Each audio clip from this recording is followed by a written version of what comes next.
Layanan konseling individual, fungsi layanan, pengentasan, dan perbaikan.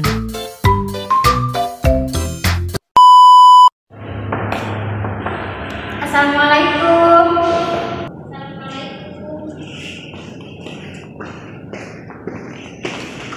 Waalaikumsalam. Dengan Daulat ya? Betul. Ya, sebelumnya kita udah buat janji ya, Kak ya? Iya. Silakan. Kaulan boleh pilih mau duduk di sebelah sini atau sini? Sini aja. Silakan, Kak. Terima kasih. Ya. Apa kabar, Mbak Ulan? Alhamdulillah baik. Alhamdulillah sehat ya, Mbak ya? Iya, alhamdulillah sehat. Tadi datang ke sini sama siapa, Mbak? Tadi sih sendirian. Oh, sendirian aja. Oke. Kebetulan kan kita sebelumnya udah janji ya via WhatsApp. Kalau Mbak Ulan mau konsultasi sama saya ya gitu. Iya. Kaulan udah pernah melakukan konseling sebelumnya? Belum sih, Kak. Baru pertama kali ini saya melakukan konseling. Kebetulan ini pertama kali melakukan konseling dan pertama kali dengan saya sebagai konselornya ya. Iya, betul. Sebelumnya saya mau apresiasi dulu karena Kaulan udah mau hadir dalam kegiatan konseling ini. Kaulan juga udah mau secara sukarela datang ke sini untuk melakukan kegiatan konseling dengan saya ya. Terima kasih Kaulan. Iya, sama-sama, Mbak. Sebelumnya Kaulan lebih nyaman dipanggil kakak, mbak, atau teteh ya? Kakak aja deh kayaknya. Mbak Ulan, jadi aku boleh panggil Kak Ulan gitu ya. Oke, di sini sebelumnya saya memperkenalkan diri saya dulu ya, Kak Ulan ya. Nama saya Dewi Sopatnawati. Di sini saya merupakan seorang konselor di lembaga konseling ini. Dan Kaulan bisa panggil saya dengan panggilan Mbak, Kakak, Ibu, atau senyamannya Kaulan aja ya. Ya, kalau saya namun tidak, kalau bisa dipanggil Mbak. Mbak boleh, Mbak Dewi berarti ya. Mbak Dewi boleh Kaulan, boleh banget. Sebelumnya saya jelaskan dulu kali ya apa itu konseling dan segala macamnya agar kegiatan kita ini memiliki konsep ya. Boleh. Ya. Izinkan saya untuk menjelaskan ya.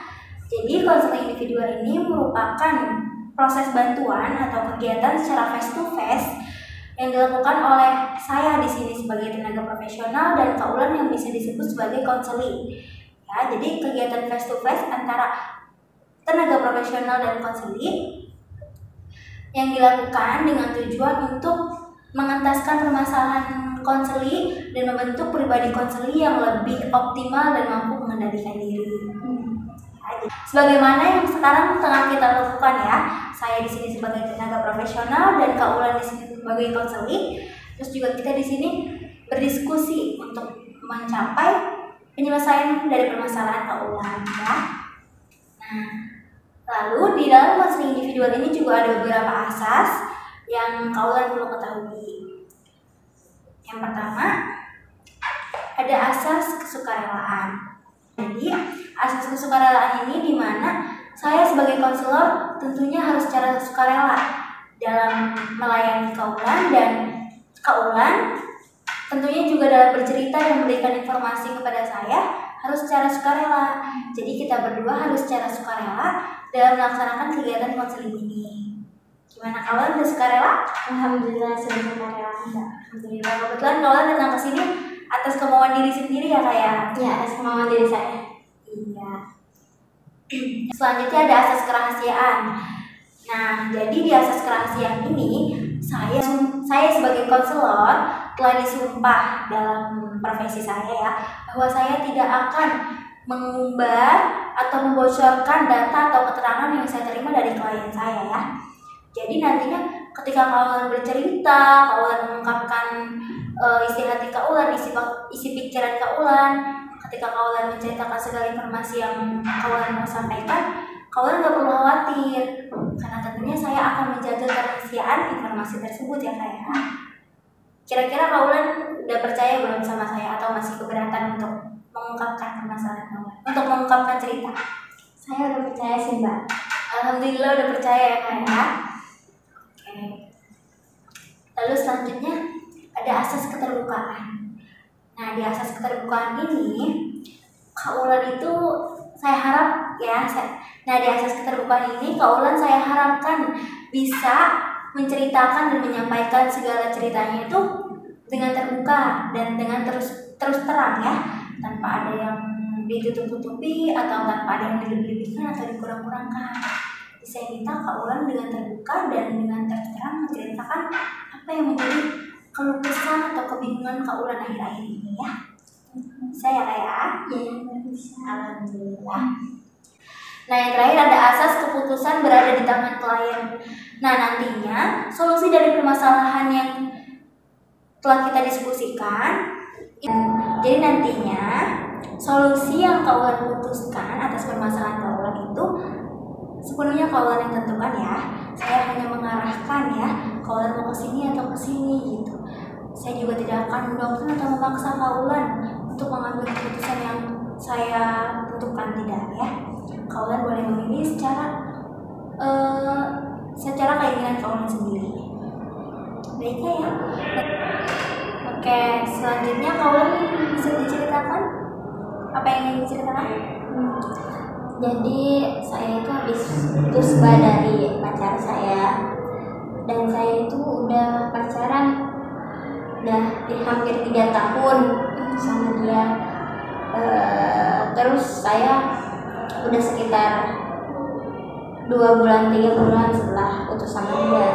Terus saya tuh kayak merasa hidup saya setelah nggak ada dia tuh kayak hampa, terus kayak gak semangat buat kuliahnya. Biasanya kan pas saya sama dia, saya tuh selalu semangat kuliahnya gitu, selalu disemangatin sama dia juga.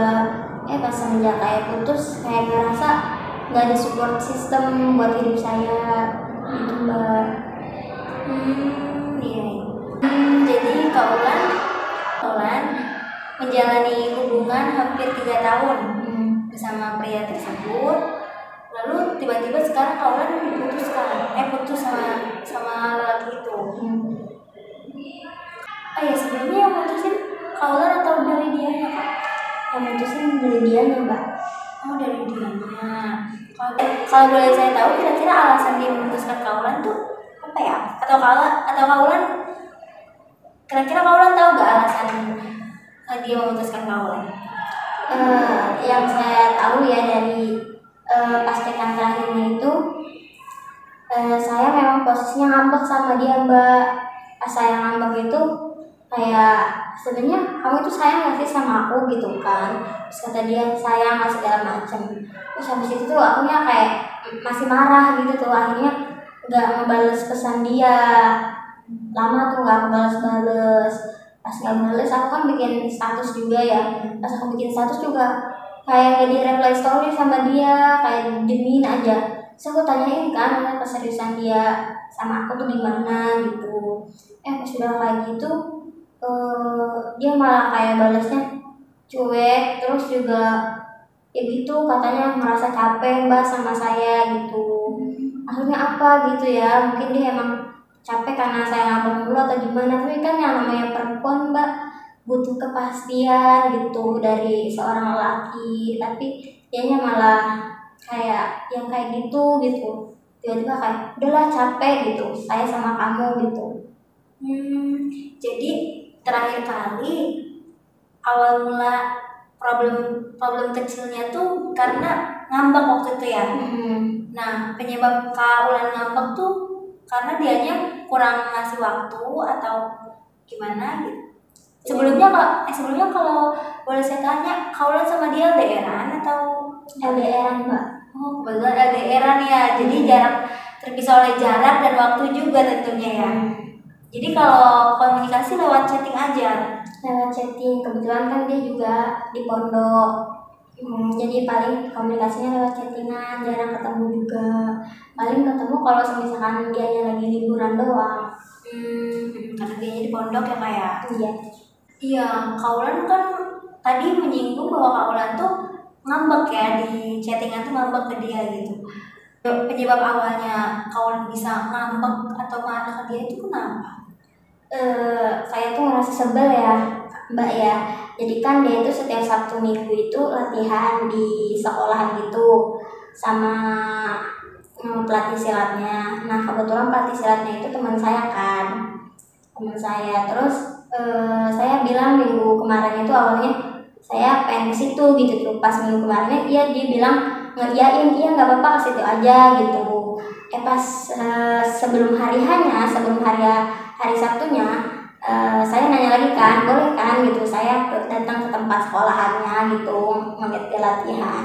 Karena kan emang kita nggak ketemu-temu, paling chatan doang, VC-an gitu kan. Pas kayak gitu, tiba-tiba bilang jangan deh katanya gitu, takut terganggu pelatih istirahatnya ini nggak enakan, dia bilangnya gitu. Padahal saya udah bilang juga sama teman saya ini, saya mau ke situ, terus juga ngiyain gitu teman saya ini. Terus maksudnya kayak gimana ya, minggu kemarin kan bilangnya iya gitu, nggak apa-apa saya datang, tiba-tiba bilang nggak usah datang gitu Mbak. Kaulan merasa kecewa ya, karena ketika Kaulan ingin bertemu dengannya, menyaksikan dia latihan malah tidak diizinkan sama dia gitu ya. Padahal kan niat Kaulan baik, memberikan support tentunya kan ke dia pasti. Tapi dia tidak mengizinkan Kaulan untuk datang. Iya, dari situ itu penyebab saya ngambek dan marah ke dia gitu. Maksudnya kan saya kan pengen ketemu gitu ya Mbak ya, mumpung maksudnya dianya lagi di luar gitu, saya pengen ketemu. Toh teman saya pun sudah mengizinkan gitu. Oke, berarti bermula dari permasalahan itu, terus Kaulan udah mulai nggak kondusif tuh hubungannya ya, udah mulai sering bertengkar-tengkar kecil gitu ya. Itu habis dari situ langsung putus. Oh, jadi setelah masalah yang itu putus. Di chatan putusnya juga. Awalnya dia cuma bilang udahlah capek gitu. Habis itu aku panjang lebar kan ngomong apa, maksudnya udah capek, seharusnya aku dong yang capek Mbak, yang sama ini kayak nunggu dia gitu, nunggu kabar dari dia. Seharusnya kalau misalnya dibilang capek, seharusnya aku dong yang sama ini ngertiin dia, tapi kenapa yang bikin saya itu kenapa dia yang bilang capek gitu. Jadi kan sejauh ini tuh Kaulan kayaknya yang selalu ngertiin dan mengalah di dalam hubungan ini gitu ya. Tapi dia malah bilangnya dia capek sama hubungan ini, padahal kalau dia bilang yang lebih capek ya kayaknya Kaulan yang sering banyak mengalah ya. Iya. Kayak sejauh ini setelah Kaulan putus sama dia, apa aja sih yang udah Kaulan lakuin gitu? Saya sampai nyoba buat biar bisa menghilangkan perasaan saya ke dia itu, saya ikut organisasi kayak ya udahlah saya lebih baik capek gitu daripada kalau misalnya saya kayak waktu kosong gitu jadinya kepikiran dia. Jadi mending kayak saya nyampein diri saya gitu, nyebutin diri saya gitu, biar ngalihin pikiran saya, biar gak keinget sama dia lagi gitu Mbak. Jadi Kaulan berusaha move on ya dari dia ya. Berusaha move on dari dia dengan membuka lembaran baru dan menyibukkan diri di organisasi Kaulan ya. Nah berarti Kaulan kira-kira selama berorganisasi nih kan, menyibukkan diri di organisasi itu, perasaan-perasaan ke dia masih ada atau masih mengganggu gak di kegiatan, di aktivitas keseharian Kaulan? Masih terganggu sih Kak. Kadang kalau misalkan kayak iya pas organisasi saya bisa lupa dari dia, tiba-tiba ketika saya lagi sendirian gitu ya Mbak ya, tiba-tiba saya tuh kayak inget lagi sama dia gitu, sayanya kayak gak semangat lagi gitu, gak semangat buat belajarnya, buat ngapa-ngapainnya, kayak lemes aja bawaannya gitu. Jadi kayak masih kayak ngerasa ada yang hilang ya setelah putus dari dia tuh gitu ya kayak. Apalagi ya Mbak, biasanya kan maksudnya kadang dia selalu ngechatin saya, cuma pas ngebuka WA kayak nggak ada notifikasi istimewa gitu dari dia, jadi kayak benar-benar ngerasa hampa gitu, kehilangan. Ya apalagi kan dengan jangka hubungan yang sudah hampir 3 tahun itu kan lumayan lama ya, kayak cukup lama. Jadi memang sepertinya dengan terbiasa bersama dengan dia, tiba-tiba sekarang harus putus, itu hal yang gak mudah buat Kaulan ya. Oke Kaulan, nampaknya Kaulan merasa kecewa ya, sangat merasa kecewa dengan keputusan pasangan Kaulan yang memutuskan Kaulan tiba-tiba gitu, dengan memutuskan Kaulan tiba-tiba. Iya, saya sangat kecewa banget karena ya saya selama ini nungguin dia loh gitu, nungguin dia liburan gitu, nungguin kabar dia gitu. Saya selama ini sabar, kenapa giliran saya yang melakukan kesalahan dia malah kayak bilang capek dan malah mutusin saya gitu. Terus kira-kira sejauh ini Kaulan udah punya melakukan hal apa atau punya solusi apa gitu? Atau punya solusi apa gitu untuk hal yang Kaulan alami? Aku belum pernah nyoba sih Kak, tapi sepertinya sih kalau solusinya tuh kayak aku harus bangkit gitu, aku harus lebih berkembang lagi, lebih semangat lagi belajarnya, karena kan di dunia ini tidak hanya melulu tentang percintaan gitu, masih ada orang tua yang emang harus kita banggain gitu. Baik, berarti Kaulan di sini sudah sadar ya bahwa kayaknya kalau saya terus-terusan galau dan terpuruk karena putus cinta tuh gak worth it deh, maksudnya gak bagus deh ya buat kehidupan saya, karena hidup kan terus berjalan. Jadi Kaulan di sini udah sadar ya bahwa terpuruk lama-lama itu gak baik gitu. Ya sadar, tapi saya selama ini belum mencobanya gitu. Masih bingung dan masih merasa stuck aja di sini gitu ya Kaulan. Iya. Kalau bisa saya pengen minta saran dari Mbaknya, saya harus seperti apa untuk menghadapi situasi ini, karena situasi ini mengganggu pikiran saya Mbak. Nilai IPK saya jadi turun juga, jadi nggak maksimal. Oke, baik. Mungkin kalau saran dari saya gitu ya. Oke, mungkin kalau saran dari saya, Kaulan boleh coba memfokuskan, Kaulan boleh coba dengan merubah mindset Kaulan. Kan tadi Kaulan sudah sadar ya bahwa Kaulan tuh kalau terus-terusan terpuruk tuh gak baik gitu, gak bagus. Kaulan jadi banyak tertinggal dan segala macam gitu kan. Nah, Kaulan bisa rubah mindset Kaulan. Jadi Kaulan bisa tanamkan di mindset Kaulan. Kalau saya stuck di sini dan terusan terpuruk, itu nggak akan memberikan dampak ke saya, nggak akan memberikan hasil feedback yang baik buat hidup saya. Yang ada saya tertinggal, terkucilkan, saya tidak mendapatkan apa yang saya mau gitu. Karena kan tentunya Kaulan di sini punya keinginan yang ingin dicapai, dan orang tua Kaulan juga punya harapan kepada Kaulan. Betul demikian? Betul ya kan? Nah, jadi Kaulan mulai dari tanamkan mindset bahwa saya harus terus bertumbuh untuk mencapai keinginan saya dan membahagiakan orang tua saya. Lalu Kaulan juga bisa, nah terus juga tadi kan Kaulan sempat menyinggung, terus aku nyaranin kamu buat nyibukin diri gitu loh Lan. Saya menyarankan kamu menyibukkan diri biar positif lagi, kan kata kamu. Iya.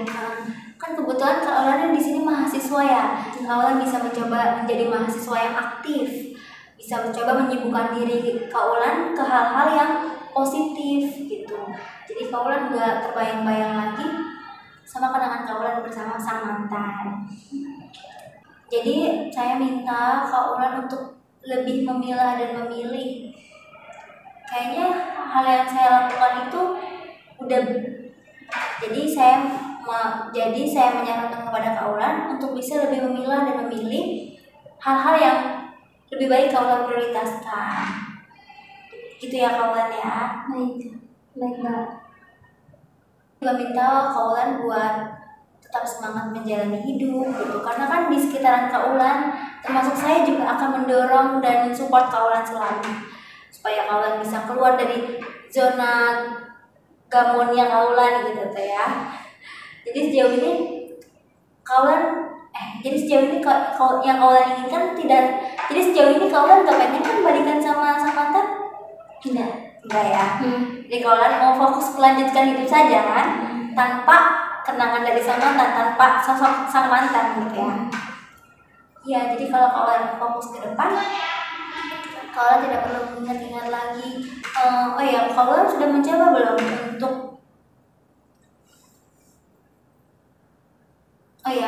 Kira-kira kalian mau mencoba membangun hubungan baru dengan orang lain? Sebenarnya sih pengen ya Mbak, tapi saya tuh pengennya jika ingin membangun hubungan kembali itu pengen ya emang yang serius sampai jenjang pernikahan dan seterusnya, bukan orang yang kayak cuma main-main, cuma pengen pacaran doang, tapi dia nggak ada keseriusan gitu. Jadi kayak buat apa sih pacaran bertahun-tahun tapi nggak ada kepastian gitu sih saya pengennya. Sama sekalinya emang mau serius ya ayo serius. Saya itu tipikal orang yang setia Mbak. Kalau saya emang punya satu orang dalam hidup saya gitu, saya akan selalu memprioritaskan dia gitu. Saya bakalan menjaga kesetiaan itu gitu. Dan saya juga bukan tipe orang menduakan, bahkan bukan tipe orang yang suka selingkuh. Meskipun kita kayak misalnya LDR atau apapun, ketika seseorang itu udah komitmen sama saya, bakalan saya jaga kepercayaan komitmen itu. Jadi nampaknya kawan ini kalaupun ingin menjalin hubungan baru, itu ingin hubungan yang serius. Tentunya jauh dari hubungan yang kemarin ya. Iya. Pokoknya pengen hubungan yang lebih serius, dengan hubungan yang matang gitu ya. Hubungan yang matang gitu ya. Hubungan yang sudah tidak lagi bucin-bucinan seperti anak-anak SMA gitu ya kawan ya. Iya. Jadi kalau berarti mungkin saran saya juga untuk mendapatkan pasangan yang kawan dambakan, yang kawan impikan, kawan bisa mulai dari diri sendiri dulu. Karena definisi jodoh itu kan karena definisi jodoh itu kan cerminan diri kita. Ketika kita memiliki value, ketika kita baik, ketika kita memperbaiki diri lah, kita memperbaiki diri, tentunya pasangan yang akan datang ke kita juga nantinya orang yang baik, yang bertanggung jawab, yang memiliki value juga, yang setara dengan kita. Jadi dimulai dari diri sendiri dulu. Kira-kira saya bisa nggak dapetin seseorang lagi gitu yang bisa menyatukan saya gitu, yang pokoknya yang memahami saya gitu, yang menerima saya apa adanya? Tentunya bisa kawan, pasti bisa. Karena setiap manusia di dunia ini kan seperti di dalam Al-Quran diciptakan untuk berpasang-pasangan kan, dan untuk saling mengenal satu sama lain. Tentunya pastinya kawan kelak akan menemukan jodoh kawan yang bisa memberikan hal yang kawan inginkan, seperti men-treat kawan like a queen, juga memahami kawan, tidak egois gitu, terus saling memahami satu sama lain. Tentunya itu kelak akan datang yang seperti itu. Amin ya Allah. Jadi saya harapkan kaulan fokus dulu untuk menata kembali kehidupan kaulan dan menikmati. Ya, jadi saya mengharapkan kaulan untuk menata hidup kaulan dulu, menikmati masa kesendirian kaulan sambil terus memperbaiki diri hingga nantinya akhirnya datang seseorang yang sesuai kriteria kaulan, baik itu dari segi finansial, fisik, sikap, tata krama, semuanya sesuai dengan yang kaulan dambakan.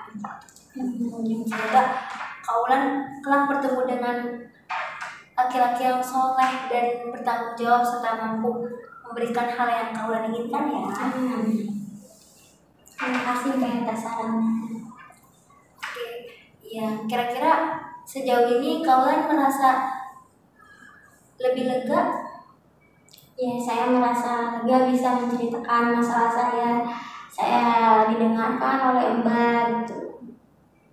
Kira-kira masih ada lagi gak yang mengganggu pikiran kaulan, yang menjadi kebingungan kaulan atau hal-hal yang mengganggu pikiran kaulan?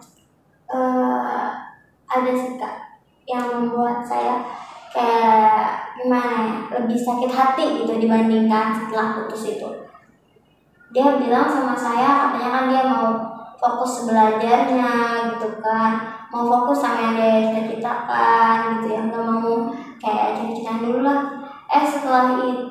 Setelah beberapa bulan itu dia tiba-tiba kayak posting sama cewek lagi. Maksudnya kayak apa ya, kayak dia bilang mau fokus sama masa depan dia, mau fokus belajarnya, tapi dia nggak sesuai sama yang dia bilang ke saya Mbak gitu. Berarti nampaknya Kak Ulan merasa bahwa omongan dia tuh nggak sinkron gitu sama hal yang dilakukan sekarang gitu. Setelah putus kelihatannya dia tidak fokus menata masa depan, tapi malah kelihatannya tuh menjalin hubungan dengan perempuan lain ya. Tadi kan Kak Ulan meminta solusi dan saya telah memberikan solusi dan saran. Kalau saya tuh menyarankan Kak Ulan untuk tidak lagi berlarut-larut dalam keterpurukan putus cinta dengan sang mantan gitu ya. Seperti yang Kak Ulan inginkan juga kan, Kak Ulan ingin fokus kepada masa depan Kak Ulan, ingin lebih berkembang baik lagi dan ingin lebih berkembang lagi dan fokus mencapai hal-hal yang ingin Kak Ulan capai gitu ya. Ya jadi sarannya tadi itu ya Kak Ulan ya, dimulai dari Kak Ulan tanamkan mindset bahwa kalau saya stuck di sini terus kayaknya nggak akan memberikan feedback positif kepada saya. Terus juga mulai dari Kak Ulan mencari kesibukan yang lebih bermanfaat untuk diri Kak Ulan gitu tuh. Ya. Terus Kak Ulan juga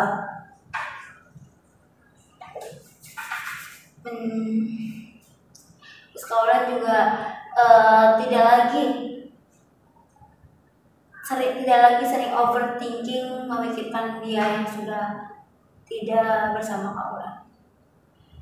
Nah mungkin itu saran-saran yang tadi dari saya.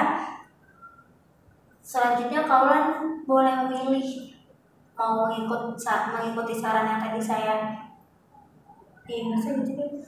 selanjutnya Kak Ulan boleh memilih mau mengikuti saran yang tadi telah saya spillkan, yang telah saya beritahukan, atau Kak Ulan mau mengambil jalan seperti apa, itu semua keputusan balik lagi ke tangan Kak Ulan ya Kak Ulan ya. Kira-kira mungkin pertemuan hari ini kita cukupkan. Kemudian untuk kegiatan konseling selanjutnya kira-kira Kak Ulan mau melakukan kapan?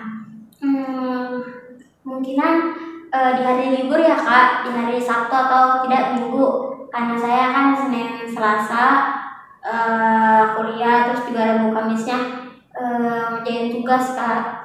Berarti weekend ya Kak Ulan ya, hari Sabtu atau Minggu kita bertemu di jam yang sama di ruangan konseling ini ya Kak Ulan ya. Oke, sejauh ini Kak Ulan merasa sudah lebih baik atau ada hal lagi yang ingin Kak Ulan konsultasikan? Sudah merasa lebih baik Kak, terima kasih ya. Lebih baik, berarti Kak Ulan merasa sudah menemukan solusinya belum kira-kira? Iya, sudah cukup menemukan solusi dan udah bisa memilih gitu mau kemana Kak Ulan gitu. Oke, walaupun Kak Ulan tampaknya sudah menemukan pilihan Kak Ulan mau kemana gitu, agar lebih maksimal lagi di minggu selanjutnya kita melakukan konseling ya, agar saya bisa melihat tahapan perkembangan dari permasalahan Kak Ulan ya. Baik Kak Ulan, mungkin kegiatan hari ini kita cukupkan. Semoga dari kegiatan hari ini bisa memberikan manfaat bagi kita berdua dan bisa memberikan kita berdua dan bisa memberikan manfaat positif juga bagi hal yang Kak Ulan telah alami. Baik, cukup sekian. Terima kasih atas waktunya Kak Ulan ya, udah mau berkunjung ke sini. Terima kasih banyak. Semoga kita bisa tetap bersilaturahmi dan bertemu dengan baik ya Kak Ulan ya. Terima kasih Kak Ulan. Cukup sekian. Kegiatan hari ini saya tutup. Akhirul salam. Mari sama-sama kita membacakan doa penutup. Semoga kegiatan hari ini berkah dan bermanfaat buat kita berdua. Alhamdulillahirrahmanirrahim. Terima kasih Kak Ulan ya. Sama-sama Kak. Jalan yang jauh, jangan lupa